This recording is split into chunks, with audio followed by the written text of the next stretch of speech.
नमस्कार, अस्सलाम वालेकुम दोस्तों।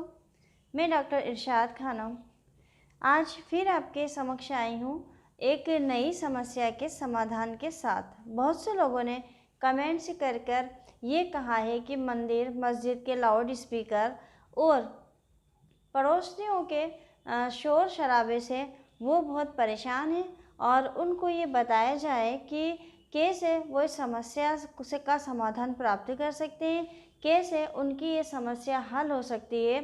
क्या कोई एक ऐसी विधि है जो इन शोर शराबे से उनका बचाव कर सकती है। बहुत से लोगों के कमेंट्स हैं, पर मैं सारे कमेंट्स को तो यहाँ नहीं दिखा सकती हूँ, पर कुछ कमेंट्स हैं, जो कुछ सवाल हैं उनके, जो मैं आपके साथ शेयर कर रही हूँ और उसके बाद फिर मैं आपसे चर्चा करूँगी कि हम इन समस्याओं से कैसे निपट सकते हैं, इनका निपटारा कैसे होगा, कैसे इसका हल निकाला जाएगा। तो चलिए हम देखते हैं अपने पहले कमेंट्स।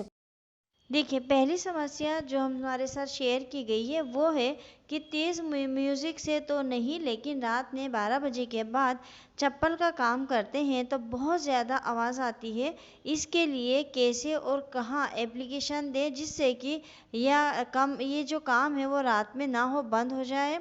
और दूसरे ने ये कहा है कि मेरा पड़ोसी है जो सुबह 6 बजे से रात के 10-11 बजे तक आटा चक्की मशीन चलाता है, जो कि काफ़ी आवाज़ करता है, मना करने पे नहीं मानता है, जिसके कारण मेरे पूरे फैमिली का स्वास्थ्य खराब रहता है।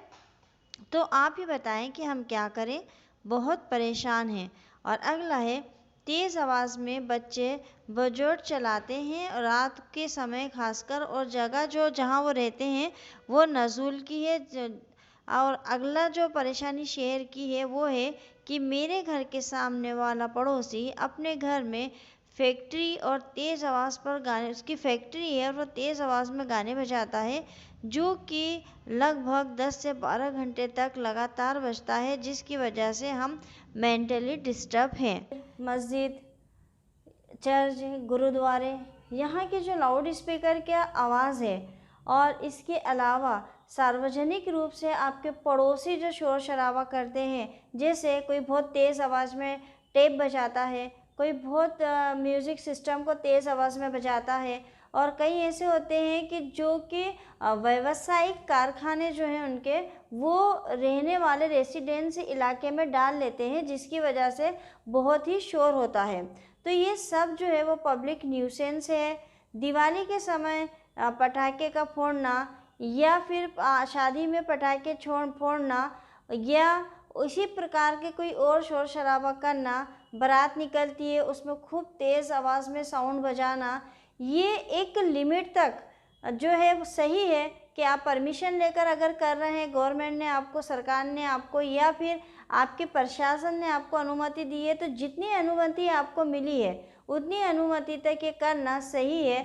वैसे आमतौर पर ये माना जाता है कि 80 डेसिबल तक साउंड जो है वो सही होता है सुनने के हिसाब से, लेकिन अगर उससे अधिक वो बढ़ जाता है तो फिर वो हमारे कानों को नुकसान देता है। एक तरह से ये ध्वनि प्रदूषण है, और ध्वनि प्रदूषण के साथ साथ ये पब्लिक न्यूसेंस भी है। तो बहुत से लोग हैं आप की तरह और हमारी तरह, जो कि इस पब्लिक न्यूसेंस से परेशान हैं, पड़ोसियों के इस शोर शराबे से परेशान हैं, मंदिर मस्जिद के लाउड स्पीकर से परेशान हैं। तो इन परेशानियों का समाधान क्या है, कहाँ शिकायत कर सकते हैं?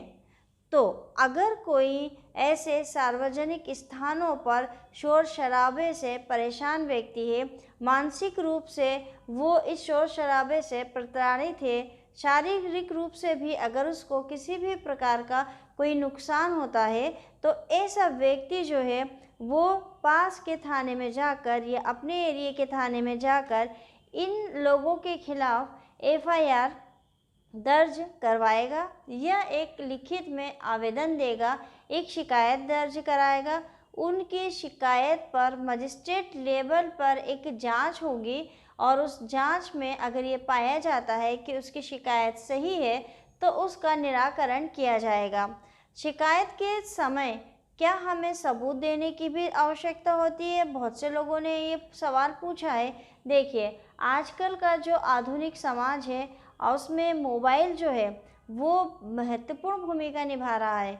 आप मोबाइल का इस्तेमाल जो है सबूत के रूप में कर सकते हैं। कैसे? तो आप उस जो शोर शराबा है उसकी वीडियो बनाकर, उसकी ऑडियो बनाकर, उसकी फ़ोटो खींचकर एज ए प्रूफ आप थाने में अपने एफआईआर या अपने आवेदन के साथ प्रस्तुत कर सकते हैं। अगर आपने शिकायत दर्ज कराई है और उस शिकायत के ऊपर किसी भी प्रकार की कोई कार्रवाई नहीं हो रही है, पुलिस अधिकारी ने उस पर किसी भी प्रकार का कोई एक्शन नहीं लिया है, तो फिर आपके पास एक ऑप्शन और है कि आप एसपी ऑफिस में जाकर एक आवेदन दीजिए। अगर एसपी ऑफिस में भी शिकायत का निराकरण नहीं हो रहा है, तो आजकल तो हर एरिया में जन सुनवाई भी है, वहाँ भी अगर आप नहीं जाना चाहते हैं तो फिर आपके पास ऑप्शन है कि आप सीएम हेल्पलाइन में इसकी शिकायत दर्ज करा दें। इसके अलावा अगर आप कोर्ट जाना चाहते हैं तो भारत के संविधान के अनुच्छेद 32 के अंतर्गत आप अपने मौलिक अधिकारों के लिए कोर्ट जा सकते हैं। क्या कहता है हमारा कानून? दंड प्रक्रिया संहिता की धारा 133 के अंतर्गत अगर ऐसा कोई शिकायत, ऐसा कोई आवेदन पहुंचता है तो मजिस्ट्रेट लेवल पर इसकी जांच होती है। मजिस्ट्रेट जो होता है वो इसकी जांच करता है। अब क्या ये लाउड स्पीकर बजना मौलिक अधिकारों का हनन है? जी हाँ, हमारा संविधान ने आर्टिकल 21 यानी कि अनुच्छेद 21 के अंतर्गत प्राण और दैहिक स्वतंत्रता का जो अधिकार हमको दिया है, उसी के अंतर्गत एक स्वस्थ, ध्वनि प्रदूषण मुक्त जीवन जीने का अधिकार भी हमको दिया है। और इस अधिकार का अगर ये चूँकि हमारा मौलिक अधिकार है और हमारे इस मौलिक अधिकार का अगर किसी की वजह से उल्लंघन होता है, हमारे शरीर को, हमारे जिसको हम कहें कि हमारे सुनने की क्षमता को, या हमें मानसिक रूप से इससे प्रताड़ना होती है, तो बेशक ये हमारे मौलिक अधिकारों का हनन है। और मौलिक अधिकारों का चूँकि ये हनन है, इससे हमको परेशानी हो रही है, तो आप इसके लिए अनुच्छेद 32 के अंतर्गत जाकर रीट भी लगा सकते हैं और एक याचिका जो है वो लगवा सकते हैं। इसके अलावा क्या पर्यावरण संरक्षण अधिनियम के अंतर्गत या ध्वनि प्रदूषण एक्ट के अंतर्गत भी हम कार्रवाई कर सकते हैं? तो जी हाँ, आप बिल्कुल इसके अंतर्गत भी कार्रवाई कर सकते हैं। पर्यावरण संरक्षण अधिनियम और ध्वनि प्रदूषण अधिनियम की विभिन्न धाराएं हैं जिनके अंतर्गत भी आप कार्रवाई कर सकते हैं। तो ऐसे लोग जो कि लाउड स्पीकर से परेशान हैं या पड़ोसियों के शोर शराबे से परेशान हैं, उनकी समस्याओं का, सभी लोगों की समस्याओं का यही हल है। आप सबसे पहले थाने पर आवेदन दीजिए, एफआईआर दर्ज कराइए। अगर वहाँ कार्रवाई नहीं होती है तो आप एसपी एडीएम ऑफिस में करिए, वहाँ भी नहीं होती है तो आप सीएम हेल्पलाइन पे जाइए। और सबसे लास्ट में आपके पास ऑप्शन बचता है कि आप अपने मौलिक अधिकार को बचाने के लिए अनुच्छेद 32 के अंतर्गत सीधे न्यायालय में चले जाइए, क्योंकि आपके आसपास में जितना भी ध्वनि प्रदूषण हो रहा है वो आपके शरीर के लिए नुकसानदायक है। और आपके जो मौलिक अधिकार है, स्वस्थ वातावरण में जीने का अधिकार, शांतिपूर्वक जीवन व्यतीत करने का अधिकार, उसका उल्लंघन इसके माध्यम से किया जा रहा है। तो आप अपने मौलिक अधिकारों को बचाने के लिए